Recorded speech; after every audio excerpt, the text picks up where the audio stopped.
And it's been nearly a year since a scathing federal report detailed unsafe and unsanitary living conditions at D.C. Housing Authority properties. Yeah, the agency pledged to address the issues, but neighbors living in one DCHA property tell us otherwise. Our reporter Marielle Carbone live outside Potomac Gardens in Capitol Hill. That's a complex that received a lot of attention following the federal audit. And Marielle, neighbors tell you conditions really aren't any better. Yeah, that's right. You know, I spoke to several people that live here today. One woman who just moved in about 3 months ago, and she tells me her unit has flooded more than a dozen times in that period. So neighbors, they tell me they don't feel safe. They feel like it's unhealthy here, and they're frustrated. And the mold, it's all around. I spray it, I cover it up, I put caulk on it. Inside the apartment units at Potomac Gardens, you'll find bottles of Raid and boxes of roach poisoning. Flooding, mold, rodent infestation. Tamasia Moore has been living in the D.C. Housing Authority complex for years.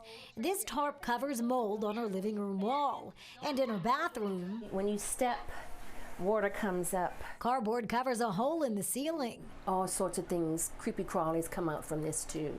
Moore sent a letter to Mayor Muriel Bowser detailing the issues last year. That was in May. In October, HUD released a scathing 72-page audit detailing dozens of DCHA failures, including unsafe living conditions. The agency responded in November, and former director Brenda Donald told me in an interview, property maintenance is a big issue, and clearly we're very focused on that. But I've seen the dog and pony show. In a statement Tuesday, D.C. Housing Authority told DC News Now, DCHA recently inspected 85% of the units at Potomac Gardens and is in the process of making needed repairs. Less than 5% of the units needed extensive repairs. Longtime residents don't agree. Anything that works, you can rest assured DCHA is going to do the opposite way. Aquarius Von Goshry says neighbors have taken to doing their own handiwork. I have done my own plastering. If you think I really know how to plaster, I really don't know. However, I cannot continuously wait for government to come in my unit.